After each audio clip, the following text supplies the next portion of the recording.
Assalamualaikum warahmatullahi wabarakatuh. Mga kapatid, alam nyo ba ang nakikita nyo sa picture?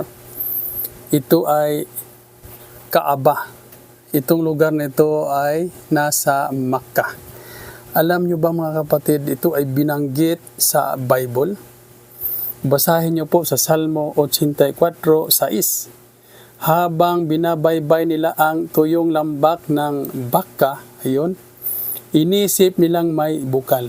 Itong bukal na ito hanggang ngayon, nandyan, tinatawag na Zamzam.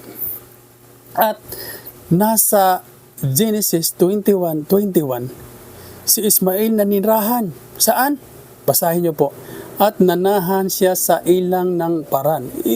Yung Paran, ito yung lumang pangalan ng Makkah. At binanggit din sa Quran. Quran chapter 3 verse 96. Sabi, katotohanan ang unang bahay dalanginan na itinatag para sa sangkatauhan ay ang nasa Bakka. Ito yung Makkah. Pinagpala at isang patnubay para sa lahat ng sangkatauhan. Alam niyo ba mga kapatid, sino ang nagtayo nito? Ang nagtayo nito ay mag-amang si Ismail at si Abraham. So, mga kapatid, lalo na sa ating mga kapatid na hindi Muslim, ito po yung unang bahay dalanginan na tinayo ng mag-ama, si Abraham at si Ismail. Sila po ay mga Muslim.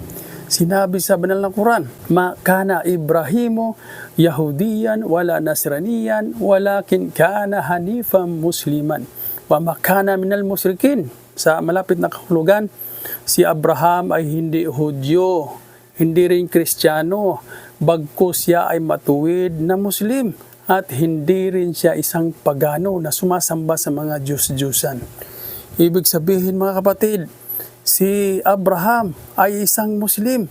Ang relihiyon niya ay Islam. At wala po sa ibang katuruan na si Abraham ay isang Kristiyano o Hudyo.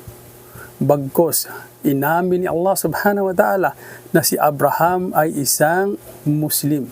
Hanifam Musliman. Siya ay matuwid na Muslim. So ito po yung bahay nila.